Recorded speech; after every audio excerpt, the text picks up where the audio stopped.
बिस्मिल्लाहिर्रहमानिर्रहीम वबिही नस्तईन वसल्लल्लाहु अला नबीना मुहम्मद व अला आलिहि व सहबिही अजमाइन व मन तबिअहुम बिइहसान इला यौमिद्दीन व बाद। क़ाल अल्लाहु तबारक व तआला वल मुमिनून वल मुमिनातु बअदुहुम औलियाउ बअद। तमाम किस्म की तारीफ़ात अल्लाह रब्बुल आलमीन वहदहु ला शरीक के लायक व ज़ेबा है, जो सारी कायनात का तन्हा खालिक व मालिक है। और बेशुमार दरूद सलाम हो अल्लाह के आखिरी नबी जनाब करीम मुहम्मदुर रसूलुल्लाह सल्लल्लाहु अलैहि वसल्लम की दात मुक़द्दसा पर। मोहतरम हाज़रीन, इससे क़ब्ल कुफ़ार से दोस्ती के मज़ाहिर जो 10 थे बयान किए गए। अब यहाँ मोमिनों से दोस्ती के जो मज़ाहिर हैं, यानी कहाँ कहाँ हमें दोस्ती का मुज़ाहरा करना चाहिए मोमिनों के साथ, उसके 10 अहम ज़ैली अनावीन के तहत बातें पेश की गई हैं। सबसे पहला है मुसलमानों के शहर की तरफ हिजरत करना और काफिरों के शहर को छोड़ देना। इससे क़ब्ल इसके बरखिलाफ़ गुज़रा था कि कुफ़ार से दोस्ती के मज़ाहिर में से ये है कि हम कुफ़ार के शहरों में रहें, उनकी तरफ हिजरत करके जाएं, उनकी तहज़ीब उनके कल्चर को अच्छा कहें। ये तमाम चीज़ें दरअसल कुफ़ार से दोस्ती के मज़ाहिर में से आती है। अब यहाँ मुसलमानों के शहर की तरफ हिजरत करना और काफिरों के शहर को छोड़ देना, ये दरअसल मुसलमानों से दोस्ती का मुज़ाहरा है कि हमारी दिली चाहत और हम लोगों के ताल्लुकात, हमारा दिली मैलान किन लोगों की तरफ है, कुफ़ार या मुसलमान। अब हिजरत का मतलब क्या है? हिजरत का मतलब है दीन को बचाने के लिए कुफ़ार के शहर से मुसलमानों के शहर की तरफ कूच कर जाना, ये हिजरत का मतलब होता है। यानी बुनियादी तौर पर हिजरत के अंदर अगर आप देखेंगे तो दीन का तहफ़्फ़ुज़ है, अपने अक़ीदा अपने ईमान के तहफ़्फ़ुज़ और उसकी बक़ा के लिए हमें उन शहरों की तरफ जाना चाहिए जहाँ ये महफूज रहें। अब ये कहाँ महफूज रहेंगे? उन्हीं जगहों के पर जहाँ मुसलमान रहते हैं, इसलिए कि माहौल का असर हमारे अपने ऊपर बहुत ज़्यादा पड़ता है, बल्कि हमारे बच्चों के पर उससे कहीं ज़्यादा। इसलिए कि हम तो पड़ोस में सामने या स्कूलों और कॉलेजेस वगैरह के अंदर नहीं जाएंगे, लेकिन हमारे बच्चे पड़ोस में भी जाएंगे और दोस्तीदारी की बुनियाद के पर दोस्तों के साथ देगर मकामात पर भी जाएंगे और कॉलेजेस से स्कूल है, तमाम चीज़ें जहाँ पर उन लोगों का सामना मुसलमानों के अलावा गैरों से भी होगा। अब दोस्तीदारी के माहौल में असरात हमारे बच्चों के पर पड़ते हैं। अभी आपने देखा हिंदुस्तान के अंदर ख़ास तौर से इर्तिदाद की एक बड़ी लहर चली, जिसमें मुसलमान बच्चियों को टारगेट किया गया। उसकी बड़ी वजह क्या थी? उसकी सबसे बड़ी वजह यही थी कि उन लोगों का दोस्ताना माहौल दरअसल कुफ़ार और मुशरिकीन के साथ था। और जब उस माहौल के अंदर रहने लगे, अब इन लोगों को दीनी बुनियाद के पर ग़िज़ाएँ नहीं दी गई, ना वो खुतबात में शरीक होते हैं और ना दुरूस के अंदर शिरकत है, ना उलमा के बयानात हैं, हर चीज़ से दूरी है। तो इन्हें दीन ईमान और अक़ीदे के बारे में कोई फ़िक्र नहीं होती, इसलिए कि उसकी अहमियत का अंदाज़ा ही नहीं है इन लोगों को। अब नतीजा क्या होता है? जिस रंग में जाते हैं उस रंग में ढल जाते हैं और उसी के अंदर रंगने लग जाते हैं। लेकिन हमारे वो बच्चे, ख़ास तौर से आप देखिएगा कि हम कहते हैं कि मुंबई जैसा शहर जो बहुत मॉडर्न है और वहाँ की तहज़ीब वहाँ का कल्चर बहुत बिगड़ा हुआ है, लेकिन हैरत होगी कि हमारे अपने बच्चे, ख़ास तौर से नौजवान और हमारी बच्चियाँ जब दीनी माहौल के अंदर उस शहर के अंदर रहते हैं तो बहुत सारे दूसरे इलाकों के अंदर रहने वाले दीनदार नौजवान बच्चे और बच्चियां भी उनके सामने फ़ेल हो जाएगी। नमाज की पाबंदी, वज़ाक़ता, हिजाब का इख्तियार करना, ये तमाम चीज़ें इतनी पाबंदी के साथ होती है कि आम लोग भी हैरान रह जाते हैं। ऐसे शहर, ऐसे माहौल के अंदर रहते हुए उन लोगों ने अपने दीन और ईमान का तहफ़्फ़ुज़ किस तरह किया। उसकी सबसे बड़ी वजह आपको नज़र आएगी, हमारे बच्चे खुतबात जुमा के अंदर शिरकत करते हैं, हमारी बच्चियां ख़ास तौर से, चूँकि हमारे यहाँ मसाजिद में ख़वातीन के लिए नज़्म होता है, वहाँ खुतबात है, दुरूस है, प्रोग्राम है, इन तमाम चीज़ों के अंदर शिरकत करती हैं। और उसका फ़ायदा ये होता है कि ये दूसरों के असरात अपने ऊपर नहीं लेती, बल्कि अपने असरात दूसरों के ऊपर डालती हैं। एक बात मैं आपको प्रैक्टिकली बता रहा हूँ मुंबई का एक इलाका जो कि बहुत पॉश है, बांद्रा, जहाँ फिल्म स्टार रहते हैं, और वहाँ की तहज़ीब और कल्चर मुंबई के दीगर इलाकों के मुकाबले में बहुत ही ज़्यादा बेहया और बेशर्मी वाला है। लेकिन हैरत होगी कि उसी जगह अहले हदीस मस्जिद की तामीर के बाद हमारी अपनी मस्जिदों के अंदर हमारी अपनी ख़वातीन गैर मुस्लिम लड़कियों को खुतबात जुमा, यहाँ तक कि रमज़ानुल मुबारक तरावी के अंदर भी लेकर आती हैं, और उन लोगों के लिए अच्छे तरीके से नज़्म किया गया है।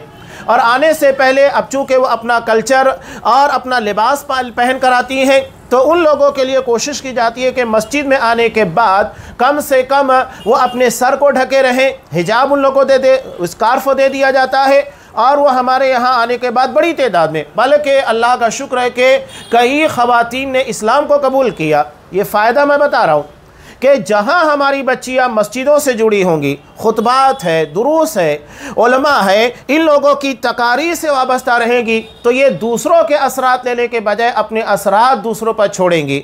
वो गैर मुस्लिम बच्चियों को हमारे अपने माहौल में लाएगी, इस्लाम की दावत देंगी, और यही मामला हमारे बच्चों का भी होगा।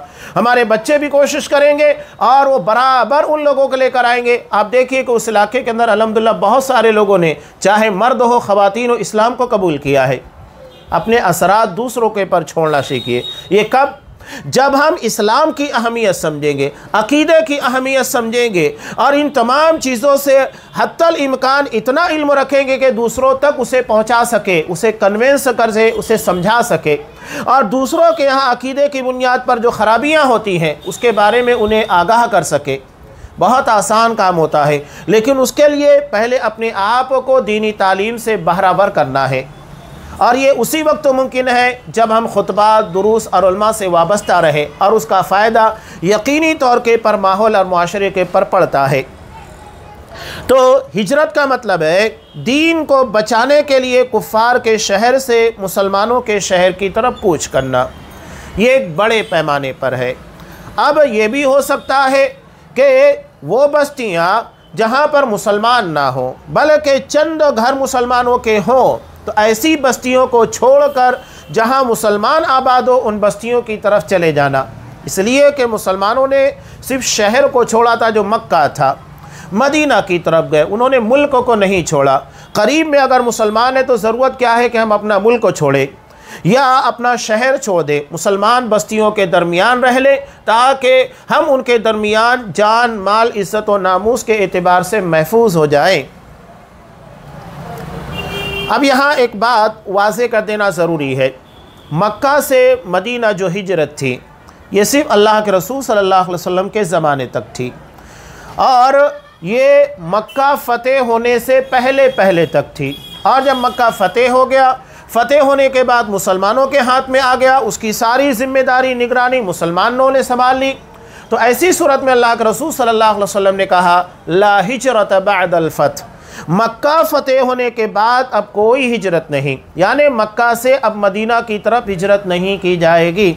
अब अगर कोई मक्का से मदीना हिजरत भी करेगा तो वो मुहाजिर नहीं कहलाएगा, ना उसे हिजरत का सवाब मिलेगा, इसलिए कि माहौल की बुनियाद के पर था। जब वो माहौल ख़त्म हो चुका जिसमें मुसलमानों को अज़ियत और तकलीफ़ दी जा रही थी, और उस वक्त तो मुसलमानों की ताकत को मजबूत करने के लिए मदीना हिजरत करना ज़रूरी था। जब वो ज़रूरत ख़त्म हो गई तो हिजरत बाकी नहीं रही। हाँ, मक्का के अलावा दीगर जगहों के पर हिजरत जारी रहेगी कि एक मुसलमान अपनी बस्ती, अपने इलाके और अपना शहर जहाँ वो रहता है, जब उसे लगता है कि यहाँ पर मेरा दीन, मेरा ईमान, मेरा अकीदा महफूज नहीं है, जान, माल, इज़्ज़त और नामूस की फ़िक्र होती है, तो फिर वहाँ से वो हिजरत करके मुसलमान इलाके और बस्तियों की तरफ चला जाए।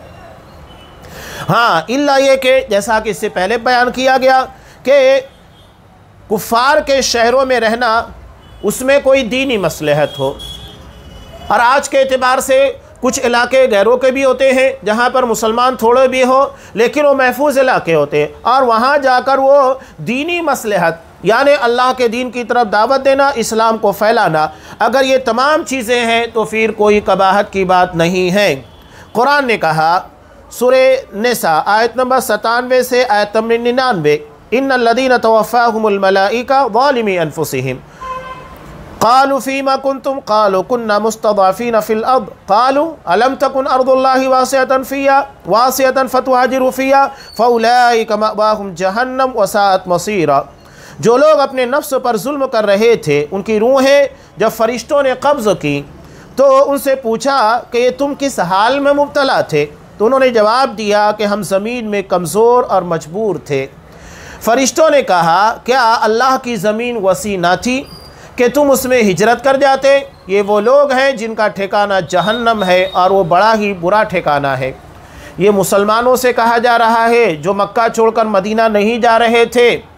कहा कि हम मजबूर हैं, हमें जाने नहीं दिया गया, हालांकि उनके सामने ऐसी कोई मजबूरी नहीं थी।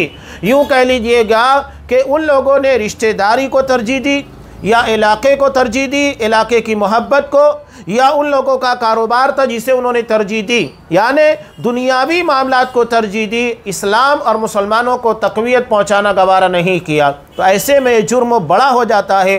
कुरान ने इसीलिए कहा कि उनका ठिकाना जहन्नम है।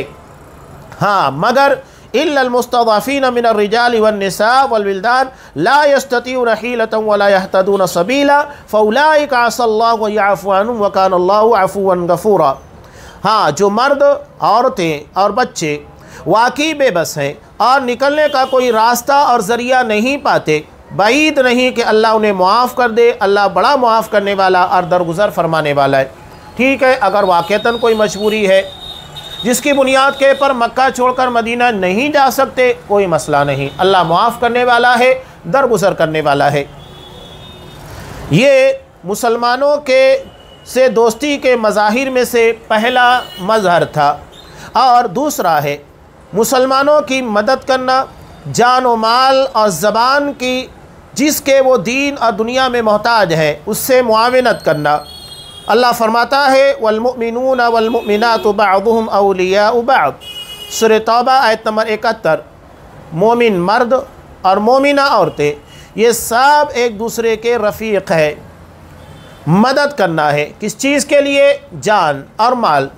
यानी अगर मुसलमान की जान फंसी हुई है, जान मुसीबत के अंदर है, अब मिसाल के तौर के पर उसके पर कोई ख़तरनाक बीमारी आ गई जिससे उसकी जान ख़तरे में आ गई, या कोई दुश्मन उसके पर हमला करके उसकी जान लेना चाहता है, तो हमारी ज़िम्मेदारी है उसकी जान को बचाने की कोशिश करें। माल का भी वही मामला है, कोई उसका माल लूट लेना चाहता है, कोई तिजारत में उसको धोखा देना चाहता है। या हमारे यहाँ एक और मसला पैदा होता है कि तरके के मसाइल में कभी कभी ये होता है, कभी कभी क्या अक्सर होने लगा है कि कहीं पर औरतों को कम दिया जा रहा है, बहनों को कम दिया जा रहा है, कहीं छोटे भाई को कम दिया जा रहा है, कहीं बड़े को कम दिया जा रहा है, कहीं माँ को महरूम कर दिया जा रहा है, यानी माल के अंदर कमी की जा रही है, उसका माल ख़तरे की इज़्ज़त में है। तो हमारी ज़िम्मेदारी है शरीर के एतबार से जितना उसका विरासत के अंदर हक़ निकलता है उसे दिलवाने की कोशिश करें। और यहाँ हमारे एक मसला और भी होता है, बड़ा पेचीदा मसला, कि अगर हम किसी को कर्ज़ दे दें, उसकी मदद कर दें, यहाँ पर आपने मदद कर दी, लेकिन वहाँ आपको भी मदद की ज़रूरत पेश आ जाती है। कैसे मदद की ज़रूरत पेश आती है? आपने कर्ज़ देकर वक्ती तौर के पर उसकी तकलीफ़ को कम कर दिया, लेकिन हुआ यूँ कि उसने वादा किया ठीक है मैं 2 दिन 4 दिन महीना 2 महीने में आपका कर्ज़ अदा कर दूंगा, लेकिन पता ये चलता है उसके पास सारे वसाइल होने के बाद भी वो कर्ज़ अदा करने के लिए तैयार नहीं है। आदमी परेशान हो जाता है और लाखों रुपए लोगों के डुबा देता है। इस तरीके से हमारे यहाँ बहुत सारे लोग ऐसे भी मिलेंगे कि जो महज लोगों से कर्ज़ इस बुनियाद के पर लेते हैं कि हमको डुबाना है, देना नहीं है, लाखों रुपए डुबा देते हैं। अब यहाँ पैसा देने वाला फंस जाता है, वो बेचारा मदद का मोहताज होता है, और फिर किसी इंसान को पकड़ता है जो थोड़ा सा दांगड़ू किस्म का होता है और मोहल्ले और मुआशरे के अंदर लोग उसकी ताकत से डरते हैं, तो फिर उसे लगाता है कि चलो मेरा पैसा निकलवा दो, और फिर वो जो ज़ोर ज़बरदस्ती उनका जो तरीक़ाकार होता है उसके ज़रिए वो पैसा निकलवाते हैं। ये भी हमारे लिए एक अलमिया बन चुका है, जबकि एक मुसलमान को दूसरे मुसलमान के साथ ऐसा नहीं करना चाहिए।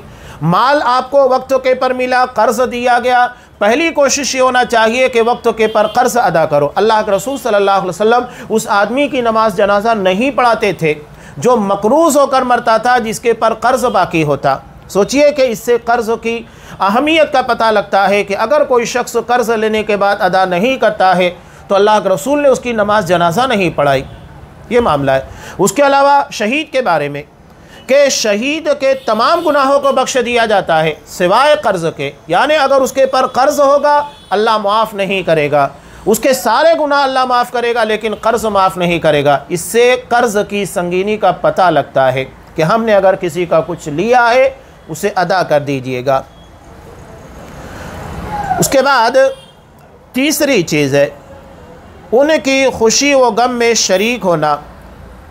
खुशी हो या गम, खुशी तो हमारे यहाँ आसान है कि शादी ब्याह है, अकीका वगैरह का मौका होता है, या कोई और मौका, इंसान ने घर बना लिया या उसकी ज़िंदगी के अंदर कोई अच्छी कामयाबी मिल गई, बच्चा 10वीं के अंदर अच्छे मार्क्स से पास हो गया, 12वीं के अंदर पास हो गया, या कोई डिग्री हासिल कर ली, कोई भी वजह उसकी खुशी की बनती है, दावत दी जाती है, लोगों को बुलाया जाता है, खुशी है। गम, दुनिया में गम बहुत होते हैं।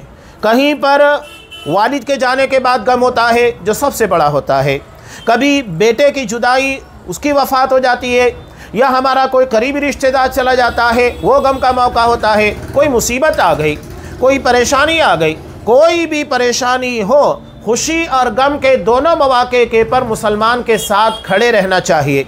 अल्लाह के रसूल सल्लल्लाहु अलैहि वसल्लम ने इरशाद फरमाया, मुसलमानों की मिसाल उनकी आपसी मोहब्बत, नरमी और रहम में एक जिस्म की तरह है।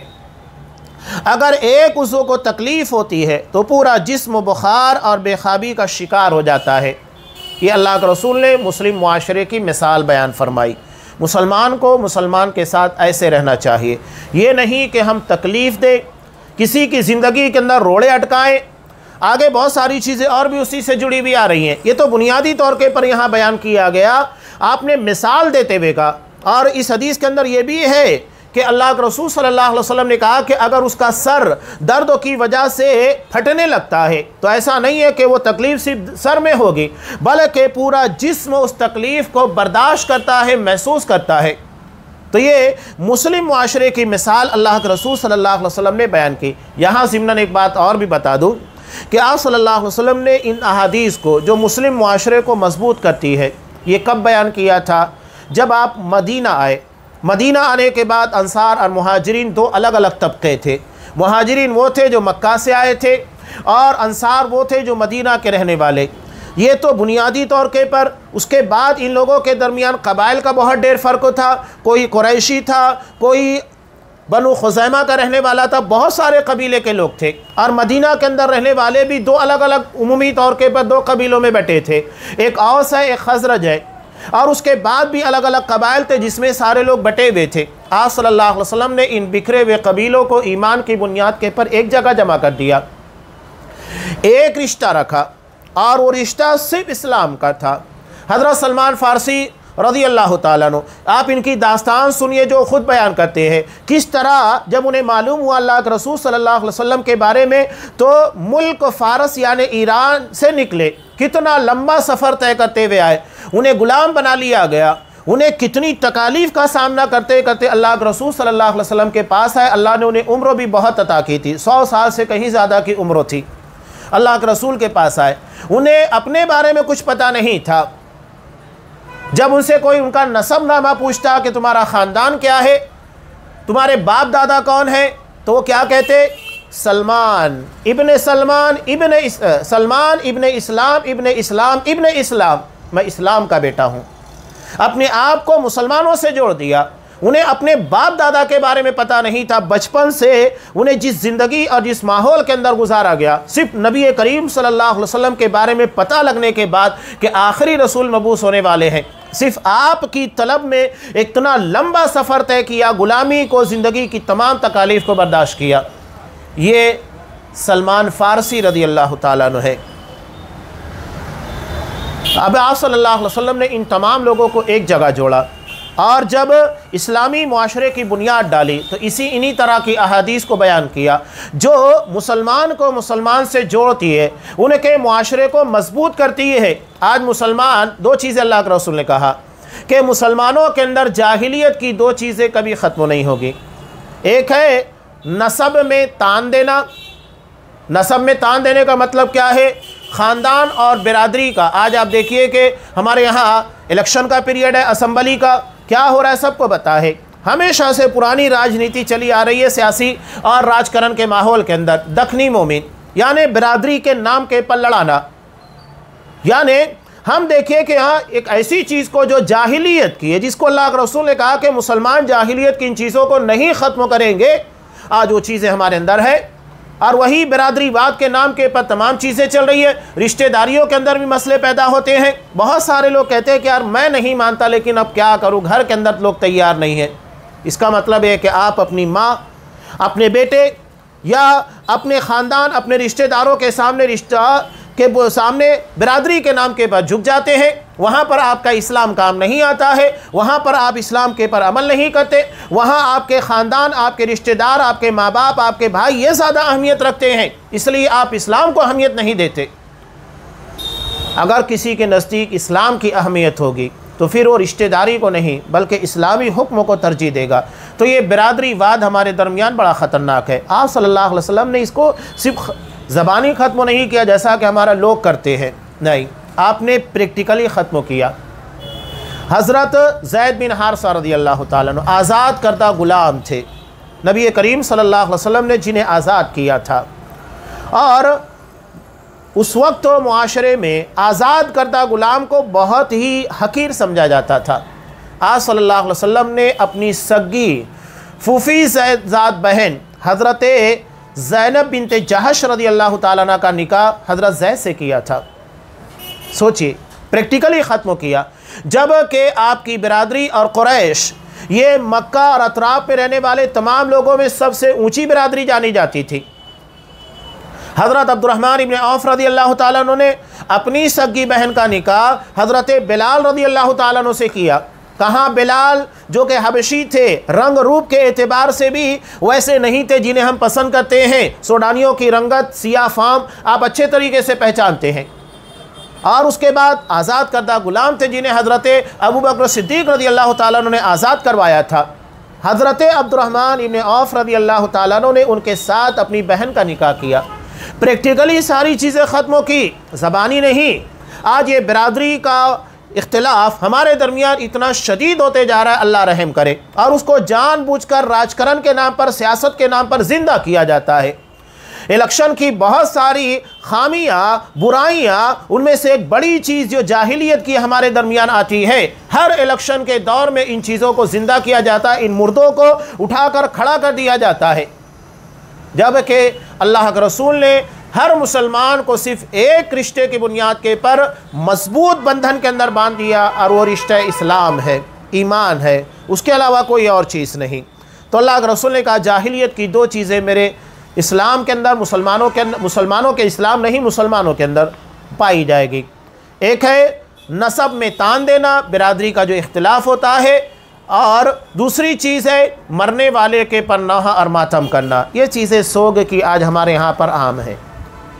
जबकि नौहा मातम करना पता है तकदीर के ख़िलाफ़ है, आपको नहीं करना चाहिए। बल्कि आपने कहा कि अलमय्यितु युअज़्ज़बु बिमा नीहा अलैहि, मय्यत को उसके पर नौहा मातम करने की वजह से अज़ाब क़ब्र दिया जाता है। इसकी तौजीह उलमा ने बयान की है कि अगर मरने वाले को पता था कि मेरे मरने के बाद नौहा होगा, उसके बाद भी नहीं रोका तब, या उसने अपने बारे में तलकीन की हो कि मेरे मरने के बाद शोक मनाना, नौहा मातम करना तब, वरना अगर उसे पता था कि ये खिलाफ शरीयत है, मना किया, उसके बाद भी लोग कर रहे हैं, तो मुकल्लफ़ नहीं है, उसे सज़ा नहीं दी जाएगी, इसलिए कि उसने अपने फ़रीज़े को अदा कर दिया, मना कर दिया है। दूसरी हदीस अल्लाह के रसूल सल्लल्लाहु अलैहि वसल्लम ने इरशाद फरमाई, मोमिन के लिए इमारत की तरह है जिसका बाज़ हिस्सा बाज़ को तक़वियत देता है। और बाद में आपने अपनी उंगलियों के दरमियान तशबीह की, ये तशबीह होती है। यहाँ तशबीह के अंदर एक बात और भी है, आप सल्लल्लाहु अलैहि वसल्लम ने इस चीज़ को बयान किया, लेकिन मस्जिद में जब आप जाते हैं तो मस्जिद में जाने के बाद इस तरह जो उंगलियाँ की जाती है या हाथों को इस तरह तशबीह दी जाती है, अल्लाह के रसूल ने मना किया है। उसकी वजह यह है कि आप ख़ास तौर से देखिएगा कि क्रिश्चियन लोग अपनी इबादत गाह में हज़रत ईसा अलैहिस्सलाम की सूली के पर लटकी हुई तस्वीर के मुजस्समे के सामने इबादत के लिए इसी अंदाज से खड़े होते हैं। यानी ये तरीक़ा मुसलमानों का नहीं है। यहाँ आपने जो मिसाल दी सिर्फ बताने के लिए दी, वरना मस्जिद में इस हालत में किसी मुसलमान को बैठने से मना किया गया है। मस्जिद में जाते वक्त तो ख़ास तौर से इस बात का ध्यान रखना चाहिए कि हम अपनी उंगलियों को उंगलियों में डालकर जो तशबीक होती है इस तरीके से ना बैठे, बल्कि अपनी दोनों हाथ की उंगलियों को अलहदा करके बैठे। ये इबादत का मस्जिद के लिए है, हर जगह के लिए नहीं है। इसके बाद चौथे नंबर पर आता है उनके लिए खैर ख़ाही करना, भलाई के साथ मोहब्बत रखना और उन्हें धोखा फ़रेब ना देना। ये मुसलमानों से दोस्ती के मज़ाहिर यानी मुज़ाहरों में से है। खैर ख़ाही करना, मुसलमानों के लिए भला चाहना। अगर कोई मशवरा लेने आया है, आप मशवरा अच्छे तरीके से दे, चाहे वो रिश्तेदारी के बारे में हो या तो फिर वो तिजारत के मामलात में हो या किसी और चीज़ के बारे में। अच्छा, इसलिए कि अल्लाह के रसूल सल्लल्लाहु अलैहि वसल्लम ने कहा कि मशवरा जिससे लिया जाता है अल-मुस्तशार मुअतमिनुन, वो अमानतदार होना चाहिए। मशवरा देना अमानतदारी है। आप किसी मुसलमान को गलत मशवरा नहीं दे सकते जिससे उसे नुकसान हो। अब यहाँ रिश्तेदारी के मामलात भी है कि आप रिश्तेदारी के मामलात में भी आपको पता है कि अगर कोई बच्चा किसी लड़की के साथ निकाह करना चाहता है, उस रिश्ते की बात आई, आपको पता लगता है कि लड़की सही नहीं है, लड़का सही नहीं है, तो आप वजाहत कर दीजिए। इस बारे में मुस्लिम की एक तवील रिवायत बिल्कुल वाज़ेह है कि हज़रत ज़ैनब बिनते हज़रत एक सहाबिया है जो नबी करीम सल्लल्लाहु अलैहि वसल्लम की करीबी रिश्तेदार ही थी, नाम याद नहीं आ रहा है। जब इनकी इद्दत ख़त्म हो गई तो अल्लाह के रसूल ने उससे कहा था कि जब तुम्हारी इद्दत ख़त्म हो जाएगी तो तुम मेरे पास आना, ताकि मैं रिश्ते के लिए बेहतर जो रिश्ता होगा वो तुम्हें बताऊँगा। अब आने के बाद ये कहने लगी कि अल्लाह के रसूल सल्लल्लाहु अलैहि वसल्लम मेरे पास दो लोगों का रिश्ता आया है, एक हज़रत मुआविया है और दूसरे अबू जहम है। तब अल्लाह के रसूल सल्लल्लाहु अलैहि वसल्लम ने वहाँ पर वाज़े कहा कि अम्मा मुआविया फ़सुलू कुल्ला मालला, मुआविया ये गरीब आदमी है और उनके पास ज़्यादा माल नहीं है, और जिस तरह तुम ज़िंदगी गुजारने की आदी हो उसमें तुम्हारे लिए बेहतरी नहीं होगी। अब यहाँ माहौल के एतबार से लड़कियाँ कैसे होती है, बहुत सारी लड़कियाँ होती है जो एडजस्ट कर लेती है और कुछ नहीं कर पाती। अल्लाह के रसूल से बेहतर कौन जानेगा, आप उनके मिजाज से अच्छी तरह वाकिफ़ थे। तो आप सल्लल्लाहु अलैहि वसल्लम ने क्या कहा कि मुआविया से निकाह ना करो, वो तुम्हारे लिए सूटेबल नहीं है। हाँ, अबू जहम तो इनका मामला थोड़ा अलग है, ये अपने कांधे से अपनी असा को नहीं उतारते। इसका दो मतलब शारहीन ने बयान किया। पहला मतलब ये है कि वो सफ़र बहुत करते हैं, इसलिए हमेशा उनकी लाठी उनके कांधे पर होती है। अब वो सफ़र में ज़्यादा बाहर रहेंगे और फिर तुम्हारी ज़रूरत जो होगी वो पूरी नहीं हो पाएगी। और इसकी दूसरी तशरीह करते हुए बाज़ मुहद्दिसीन ने बयान किया, शारहीन ने, कि इसका मतलब ये है दर्राबुल निसा, वो औरतों को मारते बहुत हैं और तुम इस चीज़ को बर्दाश्त नहीं कर पाओगी। तब आप सल्लल्लाहु अलैहि वसल्लम ने कहा कि काम करो, इनके ही उसामा, तुम उसामा से निकाह कर लो। तो ये कहती हैं पहले तो मुझे थोड़ा झिझक हुई, उसामा एक आज़ाद करता ग़ुलाम के बेटे हैं, लेकिन अब ये बरादरी के एतबार से कुरैश की थी और उसामा आज़ाद करदा ग़ुलाम के बेटे थे। लेकिन अल्लाह के रसूल सल्लल्लाहु अलैहि वसल्लम ने कहा कि निकाह कर लो, तो चुनांचो वो निकाह करने के लिए तैयार हो गई और निकाह कर लिया। तो ये बाद में कहती हैं कि हमारी जोड़ी के पर रश्क किया जाता था, यानी ये कितना शानदार जोड़ा, इन लोगों के दरमियान कितनी उल्फत और मोहब्बत है। यहाँ एक बात ये भी साबित होती है कि अगर कोई तजुर्बाकार अमानतदारी के साथ आपको मशवरा दे रहा है, चाहे आपकी तिजारत हो, रिश्तेदारी हो या किसी और मामले के अंदर, तो उसके मशवरे को आप तरजीह दीजिएगा, इसलिए कि वो अमानतदारी और इखलास के पर है, वो आपके साथ धोखा नहीं चाहता है। तो मुसलमान के साथ ऐसे ही रहना चाहिए जैसा कि इस हदीस से साबित होता है। दूसरी बात, भलाई के साथ मोहब्बत रखना, यानी ये नहीं कि हमारी दुनियावी ज़रूरत है तब मोहब्बत रखें, नहीं, खैर खाही और भलाई के लिए बस यही काफ़ी है कि मुसलमान है उससे मोहब्बत करना, ये काफ़ी होना चाहिए, कोई और वजह नहीं। और उन्हें धोखा फ़रेब ना देना। इस ज़िम्न में यहाँ पर कई हदीसों को बयान किया गया। पहली हदीस, अल्लाह के रसूल सल्लल्लाहु अलैहि वसल्लम ने इरशाद फरमाया, तुम में से कोई भी शख्स उस वक्त तक मोमिन नहीं हो सकता जब तक कि अपने मोमिन भाई के लिए वही पसंद ना करे जो अपने लिए पसंद करता है। ये इतनी जामे रिवायत है, सिंपल सी बात है। क्या हम ये पसंद करते हैं कि चंदो लोग बैठकर हमारी बुराई करें जब हम वहाँ पर मौजूद ना हो, और हमारे ताल्लुक़ से ऐसा तज़किरा करे जो हमें पसंद ना हो, या हमारी खामियां बयान करे? कोई नहीं पसंद करता है। तो ठीक है, वही काम आप भी करो ना, कि किसी मजलिस में किसी मुसलमान की बुराई ना बयान करो, गिबतें ना करो, चुगलियाँ ना करो, बोतान तराशी ना करो। आप भी वो काम मत करो। तो जो अपने लिए पसंद करते हो दूसरों के लिए पसंद करो। आप ये चाहते हो कि अल्लाह आपको दुनिया और आखिरत के अंदर इज़्ज़त अता करे, शोहरत अता करे, मालो दौलत दे, और तुम्हारी ज़िंदगी में कोई प्रॉब्लम्स ना हो, तो यही दूसरे मुसलमानों के ताल्लुक़ से भी सोचिएगा। बहुत जामे रिवायत है। नीस आप सल्लल्लाहु अलैहि वसल्लम ने इरशाद फरमाया, मुसलमान मुसलमान का भाई है। ये भाई भाई का रिश्ता जो आपने बयान किया, देखिएगा सगे भाई दूसरे भाई के लिए कभी कोई ऐसा फ़ैसला नहीं करते या कोई ऐसा अमल इख्तियार नहीं करते जिससे उसको नुकसान हो। उसे नुकसान से बचाने और फ़ायदे की तरफ ले जाने की कोशिश करते हैं। तो मुसलमान मुसलमान का भाई है, उसे हकीर ना समझे। हकीर जलील, हमारे आमतौर से लोग क्या कहते हैं, बड़ा नीच है कहते हैं ना हमारे यहाँ पर। तो हकीर दरअसल हमारी ज़बान के अंदर जो नीच कहते हैं ना, उसी का एग्ज़िट तर्जुमा है। ना उसे रुसवा करे और उसे दुश्मनों को सौंपे, कहीं नहीं। अब यहाँ दुश्मनों को सौंपने का मतलब क्या है? हमारे यहाँ बहुत सारे खबरी होते हैं जो बिला वजह किसी मुसलमान को फंसा देते हैं, और अगर मुसलमानों का कुछ मामला भी है तो आपको फंसाने की इजाज़त नहीं है। मुसलमान के साथ खैरखाही का मतलब ये आप उसे बचाने की कोशिश करें, फंसाने की नहीं। एक मुसलमान का दूसरे मुसलमान के साथ मामला है। अगर कोई किसी मुसलमान की इज़्ज़त के पर हमला करता है, उसके उयूब को उछालने की कोशिश करता है, उसे जलील और रुसवा करने की कोशिश करता है, तो हकीकत में ये मुसलमान का मुसलमान के साथ अमल नहीं है, बल्कि ये वो अमल है जो एक काफिर मुसलमान के साथ चाहता है, जो एक मुनाफिक चाहता है। आप दरअसल काफिराना मुनाफिकाना किरदार अदा कर रहे हैं, आप मुसलमानों वाला नहीं। किसी भी शख्स के बुरा होने के लिए इतना ही काफ़ी है कि वो मुसलमान भाई को हकीर जाने। यानी अगर वो तहज्जुद पढ़ता है, 5 वक्त नमाजी है, ज़कात खैरात सब कर रहा है, लेकिन किसी एक मुसलमान को हकीर समझता है, वह जलील समझता है, तो समझ लेना चाहिए यही एक अमल उसके बुरा होने के लिए काफ़ी है। गरचे उसके अंदर सारी अच्छाइयाँ सारी खूबियाँ हो, सिर्फ इस एक अमल की बुनियाद के पर उसे हम कमतर समझेंगे और उसके बुरा होने के लिए काफ़ी होगा कि वो बुरा है, अच्छा नहीं है। एक मुसलमान का दूसरे मुसलमान पर उसका खून, उसका माल और उसकी इज़्ज़त हराम है। आप किसी को अगर इज़्ज़त नहीं दे सकते तो आपको बेइज़्ज़त करने के इख्तियार नहीं है, बिल्कुल इख्तियार नहीं है। अरे सुना फ़लाँ ने ऐसा किया, उसका ये हो गया, उसने वो किया, नहीं, इजाज़त नहीं है आपको। और लोग ये समझते हैं कि हम बहुत भारी काम कर रहे हैं, दरअसल मुनाफिकों वाला काम है, मुसलमान वाला काम नहीं है।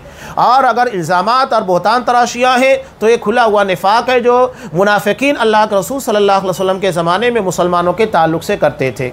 आज हमारे यहाँ अफसोस होता है कि हमारा मिजाज ईमान इतना बिगड़ चुका है कि हम ऐसे लोगों को अजीज़ समझते हैं, जबकि ये घटिया तरीन और बुरे लोग हैं। इस्लाम इन्हें अच्छा नहीं कहता, बल्कि इन लोगों को कहता है कि ये बुरे हैं, समाज के नासूर हैं। नीज़ आप सल्लल्लाहु अलैहि वसल्लम ने इरशाद फरमाया, आपस में दुश्मनी ना करो, एक दूसरे से पीठ ना फेरो, एक दूसरे को धोखा ना दो, और एक के सौदे पर दूसरा सौदा ना करे। हर कोई अल्लाह का बंदा भाई भाई बनकर रहे। ये इस्लामी मुआशरे की बुनियादें हैं। मुसलमान का मुसलमान के साथ बेहतर ताल्लुक़ की वो बुनियादें हैं। अगर इसके पर अमल करेंगे तो इससे वो मुआशरा वजूद में आएगा जो हकीकत में इस्लाम चाहता है, और दूसरों के लिए नज़ीर बनेगा, मिसाल बनेगा।